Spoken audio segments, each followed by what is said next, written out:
শেষ দিনে হেভিওয়েট সহ অন্যান্য প্রার্থীর মনোনয়নপত্র জমা। ষড়যন্ত্র ভেদ করে মানুষের জন্য কাজ করার ঘোষণা বিএনপির। নির্বাচনে আইন শৃঙ্খলা পরিস্থিতি নিয়ে শঙ্কা জামায়াতের। 2 দশক ধরে অনেক প্রত্যাশা একটা সুন্দর নির্বাচন। সময় এসছে সকল ভেদাভেদ ভুলে মাঠে নামার। এখানে যে চ্যালেঞ্জগুলো আছে আমি মোকাবেলা করতে পারবো। নির্বাচনের মধ্য দিয়ে তিনি সংসদ নেতা হিসাবে অবশ্যই তিনি শপথ গ্রহণ করবেন। জনগণের ভালোবাসায় যদি আমরা নির্বাচিত হতে পারি, মানুষের কর্মসংস্থান সৃষ্টি করা আমরা সবচেয়ে গুরুত্ব আরোপ করব। আইন শৃঙ্খলা পরিস্থিতি যদি সরকার এবং ইলেকশন কমিশন এখন নিয়ন্ত্রণে আনতে না পারে, এই নির্বাচন জনগণের প্রত্যাশিত যে ফ্রি, ফেয়ার, ক্রেডিবল সেটা হবে কিনা আমরা এখনো শঙ্কিত। ভোট সুষ্ঠু ও শান্তিপূর্ণ করতে আইন শৃঙ্খলা বাহিনীকে প্রস্তুত থাকার নির্দেশ স্বরাষ্ট্র উপদেষ্টার।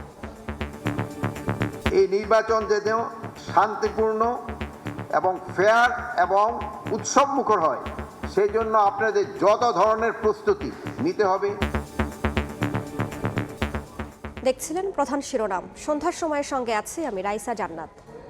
এবার অন্যান্য শীর্ষ সংবাদ। 1.5 যুগ পর বিএনপির কেন্দ্রীয় কার্যালয়ে তারেক রহমান। ছোট ছোট কাজ দিয়ে হলেও নিজ নিজ অবস্থান থেকে দেশ গড়তে সবাইকে ভূমিকা রাখার আহ্বান। ওসমান হাদি হত্যা দ্রুত বিচার সহ 4 দাবিতে ফের শাহবাগে ইনকিলাব মঞ্চ। উত্তরায় সড়ক অবরোধ করে বিক্ষোভ। বরিশাল ও ব্রাহ্মণবাড়িয়ায় অবস্থান। ময়মনসিংহে রেল লাইনের 20 ফুট অংশ খুলে নিল দুর্বৃত্তরা। অগ্নিবীণা এক্সপ্রেসের ইঞ্জিন সহ 2টি বগি লাইনচ্যুত। প্রায় 12 ঘন্টা পর ট্রেন চলাচল শুরু। এবং পৌষের হাড় কাঁপানো শীতে জনজীবনে ছন্দপতন। হিম বাতাসের সঙ্গে ঝরছে কুয়াশা। বেড়েছে ছিন্নমূল মানুষের দুর্ভোগ। নৌপথে ফেরি চলাচল ব্যাহত।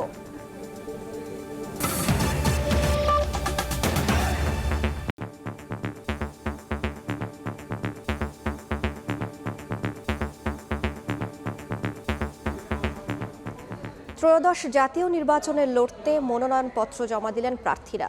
শেষ দিনে হেভিওয়েট সহ অনেক প্রার্থী মনোনয়ন জমা দেন। ঢাকা 17 আসনে তারেক রহমানের পক্ষে মনোনয়নপত্র জমা দেন দলটির নেতারা। এবার 300 আসনে মনোনয়ন ফর্ম তোলেন 3000-এর বেশি। শেষ হলো ত্রয়োদশ নির্বাচনের মনোনয়নপত্র সংগ্রহ ও জমা দেয়া। সোমবার সকাল থেকে রিটার্নিং কর্মকর্তা ও সহকারী রিটার্নিং কর্মকর্তার কার্যালয়ে ভিড় করেন মনোনয়ন প্রত্যাশীরা। 30 ডিসেম্বর থেকে 4 জানুয়ারি পর্যন্ত চলবে যাচাই বাছাই। খেটে খাওয়া মানুষের প্রতিনিধি হওয়ার জন্য আজকে মনোনয়নপত্র জমা দিয়েছে। সকলে মিলে ঐক্যবদ্ধভাবে আমরা বাংলাদেশে একটি সুন্দর নির্বাচন করতে পারবো। সারা বাংলাদেশের একটা সুন্দর ইনক্লুসিভ ভালো একটা নির্বাচন উপহার দিবে নির্বাচন কমিশন। বিভাগীয় কমিশনারের কার্যালয়ে ঢাকা 17 আসনে বিএনপির ভারপ্রাপ্ত চেয়ারম্যান তারেক রহমানের মনোনয়নপত্র জমা দেন চেয়ারপারসনের উপদেষ্টা আব্দুস সালামের নেতৃত্বে 5 সদস্যের প্রতিনিধি দল। দীর্ঘ 17 বছর আমাদের যে নেতাকে তারা প্রবাস জীবনে বাধ্য করেছিল, নির্বাচনের মধ্য দিয়ে তিনি সংসদ নেতা হিসাবে অবশ্যই তিনি শপথ গ্রহণ করবেন। ঢাকা 14 আসনের মনোনয়নপত্র জমা দিয়েছেন ব্যারিস্টার আরমান। বিপ্লবী ওয়ার্কার্স পার্টির সাইফুল হক সহ হেভিওয়েট প্রার্থীরাও মনোনয়ন জমা দিয়েছেন। সময় এসছে সকল ভেদাভেদ ভুলে মাঠে নামার। আমাদের এবারের সংগ্রাম জুলাই সনদের আক্ষরিক বাস্তবায়নের সংগ্রাম। মানুষ সকল প্রতিকূলতা মোকাবেলা করে আগামী 12 ফেব্রুয়ারি আমরা বাংলাদেশের গণতান্ত্রিক অভিযাত্রার জন্য আমরা একটা মাইল ফলক আমরা তৈরি করতে পারবো। ইলেকশন কমিশন তাদের দায়িত্ব সঠিকভাবে পালন করবেন এবং আমরা জাতিকে, দেশবাসীকে তাদের অনেক প্রত্যাশার 2 দশক ধরে অনেক প্রত্যাশা একটা সুন্দর নির্বাচন দিতে সক্ষম হব। জামায়াতের সঙ্গে জোটবদ্ধ এনসিপি থেকে ঢাকা 8 আসনের প্রার্থী হলেন নাসির উদ্দিন পাটোয়ারি। ঢাকা 8 আসন জোটের প্রার্থী আমি এখানে হয়েছি। আশা করি এখানে যে চ্যালেঞ্জগুলো আছে আমি মোকাবেলা করতে পারবো। 21 জানুয়ারি প্রতীক বরাদ্দের পরই প্রার্থীরা প্রচারণা চালাতে পারবেন। প্রচারণা চলবে 10 ফেব্রুয়ারি পর্যন্ত। আর সারা দেশের 300 আসনে নির্বাচন ও গণভোট অনুষ্ঠিত হবে 12 ফেব্রুয়ারি। আওয়ামী লীগের নিবন্ধন স্থগিত থাকায় ত্রয়োদশ জাতীয় সংসদ নির্বাচনে অংশ নিতে পারছে না দলটি। আতাউর কাউসার, সময় সংবাদ, ঢাকা। রাজধানীর মতো সারা দেশে রিটার্নিং কর্মকর্তা কার্যালয়ে দেখা গেছে মনোনয়নপত্র দাখিলের ব্যস্ততা। বগুড়া 7, দিনাজপুর 3 ও ফেনী 1 আসনে বিকল্প প্রার্থী রেখে বিএনপি চেয়ারপারসন বেগম খালেদা জিয়ার মনোনয়নপত্র জমা দেওয়া হয়। ঠাকুরগাঁও 1 আসনে জয়ের ব্যাপারে আশাবাদী মির্জা ফখরুল ইসলাম আলমগীর। খুলনায় জামায়াতের সেক্রেটারি জেনারেল মিয়া গোলাম পরোয়ার বলেন, 10 দলের আসন বন্টনের চূড়ান্ত সিদ্ধান্ত জানানো হবে শিগগিরই। নির্বাচনে নিরাপত্তা নিয়েও শঙ্কা প্রকাশ করেন তিনি। ত্রয়োদশ জাতীয় নির্বাচনে লড়তে মনোনয়নপত্র জমা দেওয়ার শেষ দিনে রিটার্নিং কর্মকর্তার কার্যালয়ে নেতাকর্মীর ভিড়। সোমবার সকাল থেকে জেলায় জেলায় মনোনয়নপত্র দাখিল করেন বিভিন্ন দল ও স্বতন্ত্র প্রার্থী। ঠাকুরগাঁও 1 আসনে রিটার্নিং কর্মকর্তার কাছে মনোনয়নপত্র জমা দেন বিএনপির মহাসচিব মির্জা ফখরুল ইসলাম আলমগীর। দেশের মানুষ ভোটাধিকার ফিরে পেয়েছি। জনগণের ভালোবাসায় যদি আমরা নির্বাচিত হতে পারি, তাহলে নিশ্চয়ই আমরা এই ঠাকুরগাঁও অঞ্চলের উন্নয়ন, সামাজিক পরিবেশকে উন্নত করা, এই বিষয়গুলোকে আমরা সবচেয়ে গুরুত্ব আরোপ করব। এদিকে বগুড়া 7, দিনাজপুর 3 ও ফেনী 1 আসনে বিকল্প প্রার্থী রেখে বিএনপির চেয়ারপারসন বেগম খালেদা জিয়ার পক্ষে মনোনয়নপত্র জমা দেন নেতাকর্মীরা। চট্টগ্রাম 11 আসনে মনোনয়নপত্র জমা দেন আমির খুশরু মাহমুদ চৌধুরী। কোনো পৃষ্ঠপোষকতার রাজনীতি আমরা করতে চাই না, আমরা প্রত্যেকটি নাগরিকের পৃষ্ঠপোষকতা করতে চাই। খুলনা 5 আসনে মনোনয়নপত্র জমা দেন জামাতের সেক্রেটারি জেনারেল মিয়া গোলাম পরোয়ার। রাজশাহী 1 আসনে মনোনয়নপত্র জমা দেন দলটির নায়েবে আমির মুজিবুর রহমান। আইন শৃঙ্খলা পরিস্থিতি যদি সরকার এবং ইলেকশন কমিশন এখন নিয়ন্ত্রণে আনতে না পারে, এই নির্বাচন জনগণের প্রত্যাশিত যে ফ্রি, ফেয়ার, ক্রেডিবল, সেটা হবে কিনা আমরা এখনো শঙ্কিত। এখন পর্যন্ত লেভেল প্লেইং ফিল্ড হয় নাই। আমরা এটা আশা করব প্রধান উপদেষ্টা এখনো সময় আছে লেভেল প্লেইং ফিল্ড তৈরি করার জন্য। পঞ্চগড় 1 আসনে এনসিপি নেতা সার্জিস আলম এবং কুমিল্লা 4 আসনে হাসনাত আব্দুল্লাহ মনোনয়নপত্র জমা দেন। যারা ভালোর পক্ষে থাকবে, ন্যায়ের পক্ষে থাকবে, জনগণের পক্ষে থাকবে, তাদের সাথে আমরা কাঁধে কাঁধ মিলিয়ে কাজ করে যাব। ইনসাফের প্রতি আমাদের কমিটমেন্ট, দেশের প্রতি আমাদের কমিটমেন্টের মধ্য দিয়ে ওনার প্রত্যাহারের প্রতি আমরা আমাদের মর্যাদা অবশ্যই রাখবো। এছাড়া নোয়াখালী 1 আসনে বিএনপি মনোনীত প্রার্থী ব্যারিস্টার মাহবুব উদ্দিন খোকন, নোয়াখালী 4 আসনে মোহাম্মদ শাহজাহান, চট্টগ্রাম 10 ও চট্টগ্রাম 6 সাইদ আল নোমান ও গোলাম আকবর খন্দকার সহ মনোনয়নপত্র জমা দেন আরও 8 প্রার্থী। ফাহরিয়া ফারজানা, সময় সংবাদ। আগামী নির্বাচন সুষ্ঠু ও শান্তিপূর্ণ করতে বিজিবিকে সব ধরনের ব্যবস্থা নিতে নির্দেশ দিয়েছেন স্বরাষ্ট্র উপদেষ্টা। কোনো অপরাধী যেন সীমান্ত দিয়ে পালাতে না পারে সেদিকে কঠোর দৃষ্টি রাখারও নির্দেশ দিয়েছেন তিনি। পিলখানায় বিজিবি দিবসের আয়োজনে এই নির্দেশনা দেন উপদেষ্টা। বাংলাদেশ থেকে কোনো অপরাধী, সন্ত্রাসী সীমান্ত দিয়ে পলায়ন করতে না পারায় সেই বিষয়ে আপনাদের কঠোর সতর্কতা অবলম্বন করতে হবে। এই নির্বাচন যেন সুস্থ, শান্তিপূর্ণ এবং ফেয়ার এবং উৎসবমুখর হয়, সেই জন্য আপনাদের যত ধরনের প্রস্তুতি নিতে হবে। 1.5 যুগ পর নয়াপল্টনে বিএনপির কেন্দ্রীয় কার্যালয়ে গেলেন তারেক রহমান। উষ্ণ অভ্যর্থনায় তাকে বরণ করে নেন দলের নেতাকর্মীরা। হাত নেড়ে নেতাকর্মীদের শুভেচ্ছা জানান বিএনপির ভারপ্রাপ্ত চেয়ারম্যান। বক্তব্যে ছোট ছোট কাজ দিয়ে হলেও নিজ নিজ অবস্থান থেকে দেশ গড়তে সবাইকে ভূমিকা রাখার আহ্বান জানান তারেক রহমান। 1.5 যুগেরও বেশি সময় পর নয়াপল্টনে বিএনপির কেন্দ্রীয় কার্যালয়ে দলটির ভারপ্রাপ্ত চেয়ারম্যান তারেক রহমান। কেন্দ্রীয় কার্যালয়ে তাকে স্বাগত জানান দলটির নেতারা। ভেতরে প্রবেশের পরপরই দোতলার বারান্দায় আসেন তারেক রহমান। নেতাকর্মী, সমর্থক ও সাধারণ মানুষের উদ্দেশ্যে হাত নেড়ে অভিনন্দন জানান তিনি। গ্রহণ করেন উপস্থিত সবার উষ্ণ অভ্যর্থনা। নগরীর বিভিন্ন স্থান থেকে আসা নেতাকর্মীরা ভিড় করেন কেন্দ্রীয় কার্যালয় ঘিরে। তাদের উদ্দেশ্যে তারেক রহমান অনুরোধ জানান জনদুর্ভোগ তৈরি না করে প্রধান সড়ক থেকে সবাইকে সরে যেতে। আমরা যদি এখন এই রাস্তাটা বন্ধ করে রাখি তাহলে সাধারণ মানুষের চলাচলের অসুবিধা হবে।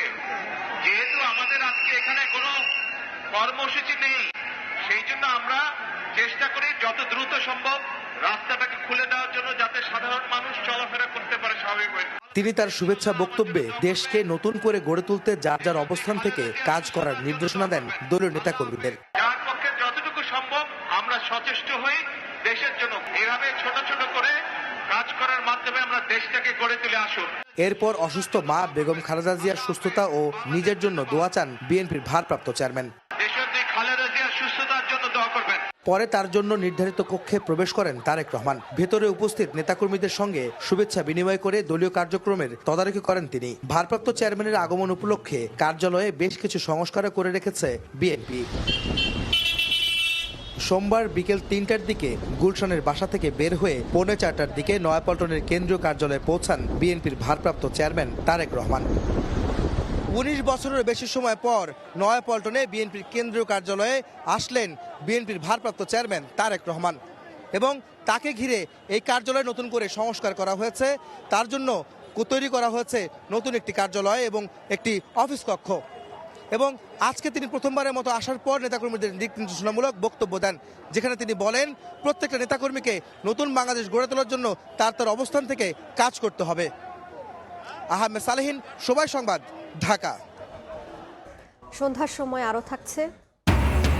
আন্তর্জাতিক বাণিজ্য মেলা শুরু হচ্ছে 1 জানুয়ারি। চলছে শেষ মুহূর্তের প্রস্তুতি। অনলাইনেও থাকছে টিকিট কেনার ব্যবস্থা।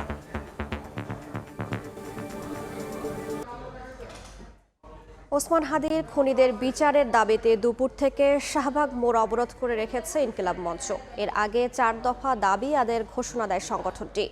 ইনকিলাব মঞ্চের সদস্য সচিব আব্দুল্লাহ আল জাবের বলেন, হাদির আবেগ বিক্রি করে তাদের কেউ নির্বাচন করবেন না ঢাকা 8 আসনে।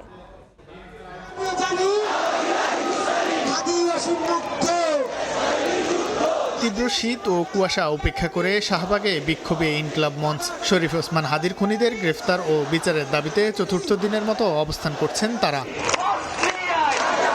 সোমবার দুপুর থেকে বাড়তে থাকে জনস্রোত। শহীদদের রক্তের উপর প্রতিষ্ঠিত অন্তর্বর্তী সরকারের সময় একজন বিপ্লবীর খুনের বিচারের দাবিতে পথে নামাকে দুর্ভাগ্যজনক বলছেন আন্দোলনকারীরা। দাবি আদায় না হওয়া পর্যন্ত আন্দোলন চালিয়ে যাবার ঘোষণা তাদের। যাদের রক্তের উপর দাঁড়িয়ে, যাদের ত্যাগের বিনিময়ে দাঁড়িয়ে সরকার প্রতিষ্ঠিত হইলো, উপদেষ্টারা হইলো, আজকে তারা ঘুমিয়ে আছে সবাই। সরকারের পক্ষ থেকে যে রেসপন্স পেয়েছি সেই রেসপন্সে আমরা স্যাটিসফাইড না। এক হাদিকে হত্যা করে হাদির আদর্শকে ধ্বংস করবে, কিন্তু হাদিরা মরে না। যাদের কারণে আজকে তার এই অবস্থা, সে আমাদের মাঝে নেই, তাদের বিচার আমরা চাই। আর বিচার না পাওয়া পর্যন্ত আমরা রাজপথ ছাড়ব না। শাহবাগ ছাড়াও উত্তরায় গাজীপুরগামী সড়ক অবরোধ করেন ইনকিলাব মঞ্চের নেতাকর্মীরা। হাদি ইস্যু ব্যবহার করে কেউ ক্ষমতায় আসতে চাইলে জনগণ তা রুখে দেবে বলেও জানায় ইনকিলাব মঞ্চের সদস্য সচিব আব্দুল্লাহ আল জাবের। ঢাকা 8 আসনে ইনকিলাব মঞ্চের কেউ নির্বাচন করবে না বলেও জানান তিনি। শহীদ ওসমান হাদিকে কোনোভাবেই কোনো দলের করা যাবে না, তার আদর্শকে কোনো দলের উপর চাপিয়ে দেওয়া যাবে না। শহীদ ওসমান হাদি বাংলাদেশের জনতার, তাকে বাংলাদেশের জনতার হয়েই বাংলাদেশের যারা রাজনীতি করবেন জনগণের সামনে উপস্থাপন করতে হবে। এর আগে খুনিদের বিচার, ভারতীয়দের ওয়ার্ক পারমিট বাতিল সহ 4 দফা দাবিতে আন্দোলনের ঘোষণা দেয় ইনকিলাব মঞ্চ। রাজধানীর পাশাপাশি একই দাবিতে ব্রাহ্মণবাড়িয়া, বরিশালেও হয়েছে বিক্ষোভ। শাহিন আলম, সময় সংবাদ, ঢাকা। ময়মনসিংহে রেলপথের 20 ফুট অংশ খুলে ফেলেছে দুর্বৃত্তরা। এতে অগ্নিবীণা এক্সপ্রেসের 2টি বগি লাইনচ্যুত হয়। তবে কোনো হতাহতের খবর পাওয়া যায়নি। প্রায় 12 ঘন্টা পর ঢাকার সঙ্গে ট্রেন চলাচল স্বাভাবিক হয়। তারাকান্দি থেকে ঢাকার দিকে যাচ্ছিল অগ্নিবীণা এক্সপ্রেস। সোমবার ভোর 5:10 দিকে গফরগাঁও রেল স্টেশনের কাছে শালটিয়া মাঠখোলা এলাকায় লাইনচ্যুত হয় ট্রেনটি। হতাহতের ঘটনা না ঘটলেও যাত্রীদের মাঝে আতঙ্ক দেখা দেয়। পরে তাদের বাসে তুলে দেয়া হয়। দুর্ঘটনাস্থলে রেললাইনের 2 পাশের প্রায় 20 ফুট অংশের নাট বল্টু খুলে রাখা হয়েছিল আগেই। এতে লাইনচ্যুত হয় ইঞ্জিন সহ 2টি বগি। ঘটনাটিকে পরিকল্পিত নাশকতা বলে মনে করছেন অনেকেই। হঠাৎ করে একটা শব্দ, মানে মইতে আইসা দেখি যে রাস্তা থেকে ট্রেনটা আর কি বঞ্চিত হয়ে নিচে পড়ে গেছে। গত শনিবার একটি দলের প্রার্থী পরিবর্তনের দাবিতে আন্দোলনের সময় রেল লাইনে আগুন দেওয়ার ঘটনা ঘটে। রেল লাইন খুলে ফেলা সেই ঘটনার অংশ কিনা সেই প্রশ্ন আসছে সামনে। ঘটনার পরই ঢাকা ময়মনসিংহ রুটে রেল যোগাযোগ বন্ধ হয়ে যায়। বেলা 11টার দিকে ঢাকা থেকে উদ্ধারকারী রিলিফ ট্রেন ঘটনাস্থলে গিয়ে লাইনচ্যুত বগি উদ্ধারে কাজ শুরু করে। প্রায় 12 ঘন্টা পর স্বাভাবিক হয় ট্রেন চলাচল। ঘটনা তদন্তে গঠন করা হয়েছে কমিটি। 5 সদস্য বিশিষ্ট একটি কমিটি গঠন করা হয়েছে। ট্রেন লাইনচ্যুত হওয়ার ঘটনায় 5টি ট্রেনের যাত্রা বাতিল করা হয়। ওবায়দুল হক, সময় সংবাদ, ময়মনসিংহ। সন্ধ্যার সময় আরও থাকছে। রাশিয়া ইউক্রেন শান্তি চুক্তি চূড়ান্ত পর্যায়ে। জেলেনস্কির সঙ্গে বৈঠকের পর জানালেন ট্রাম্প। পুতিনের সঙ্গে ফোনালাপ ফলপ্রসূ, দাবি মার্কিন প্রেসিডেন্টের। পৌষের শীত জেঁকে বসেছে রাজধানীতেও। সূর্য দেখা না দেয়ায় কমে এসেছে তাপমাত্রা, বেড়েছে কুয়াশা ও ঠান্ডা বাতাসের দাপট। শীতের তীব্রতা বাড়ায় দুর্ভোগ বেড়েছে কাজের জন্য বাইরে বের হওয়া নগরবাসীর। ঠান্ডার প্রভাব পড়ছে দৈনন্দিন জীবনযাত্রায়ও। পৌষের শুরুতে তেমন বোঝা না গেলেও মাসের মাঝামাঝি এসে ঝেঁকে বসেছে শীত। এখন প্রকোপ টের পাচ্ছেন রাজধানীবাসীও। রোববার উঁকি দিলেও সোমবার মুখে দেখায়নি সূর্য। তাপমাত্রাও নেমে এসেছে 13 ডিগ্রিতে। কুয়াশার সঙ্গে বাতাস বাড়িয়ে দিচ্ছে শীতের অনুভূতি। অনেক শীত, এই শীতের কারণে হাত পা বাইর করতে পারি না এবং কাজ কাম করতেও পারি না। শিশির মতন রাত্রে কুয়াশা পড়ছে। কাজে বেরোনোর নগরবাসীর চ্যালেঞ্জ বাড়িয়েছে শীত। সামনে এসেছে গরম কাপড়ের অপর্যাপ্ততায় নিম্ন আয়ের মানুষের কষ্ট।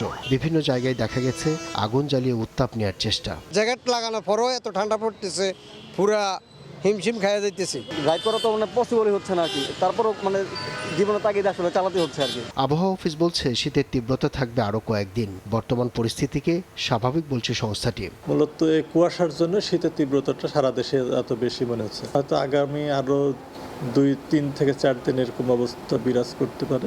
আবহাওয়া অফিস জানিয়েছে জানুয়ারিতে বাড়বে শীত, আসতে পারে বেশ কয়েকটি শৈত্যপ্রবাহ। আব্দুল্লাহ শাফি, সময় সংবাদ, ঢাকা। মাসব্যাপী ঢাকা আন্তর্জাতিক বাণিজ্য মেলা 30তম আসর শুরু হতে যাচ্ছে 1 জানুয়ারি। মেলা প্রাঙ্গণে চলছে শেষ মুহূর্তের প্রস্তুতি। এবার মেলায় থাকছে 324টি স্টল, প্যাভিলিয়ন। সার্বিক প্রস্তুতি তুলে ধরতে সোমবার সকালে মেলা প্রাঙ্গণে সংবাদ সম্মেলন করে আয়োজক সংস্থা ইপিবি। জানানো হয়, মেলা উদ্বোধন করবেন প্রধান উপদেষ্টা ডক্টর মোহাম্মদ ইউনূস। দেশি প্রতিষ্ঠানের সঙ্গে অংশ নিচ্ছে ভারত, তুরস্ক, সিঙ্গাপুর, ইন্দোনেশিয়া, হংকং ও মালয়েশিয়ার 11টি প্রতিষ্ঠান। এবারের মেলায় অন স্পট টিকিট কেনার ব্যবস্থার পাশাপাশি থাকছে টিকিটিংয়ের ব্যবস্থা। টিকিটের মূল্য 50 টাকা। এছাড়া পলিথিন ব্যাগ এবং সিঙ্গেল ইউজ প্লাস্টিক ব্যবহার নিষিদ্ধ করা হয়েছে।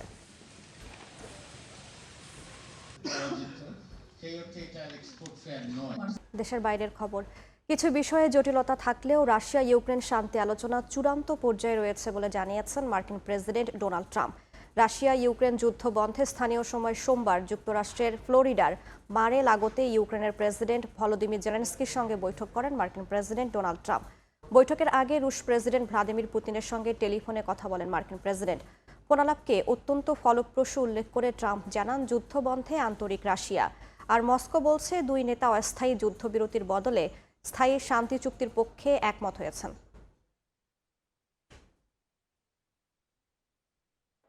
এ পর্যায়ে শীর্ষ সংবাদগুলো জানিয়ে দিচ্ছি আরও একবার।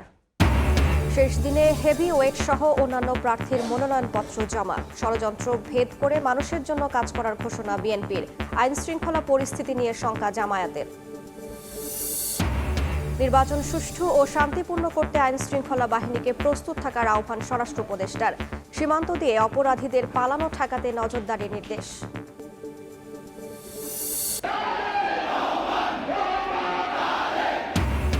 দেড় যুগ পর বিএনপির কেন্দ্রীয় কার্যালয়ে তারেক রহমান। ছোট ছোট কাজ দিয়ে হলেও নিজ নিজ অবস্থান থেকে দেশ গড়তে সবাইকে ভূমিকা রাখার আহ্বান।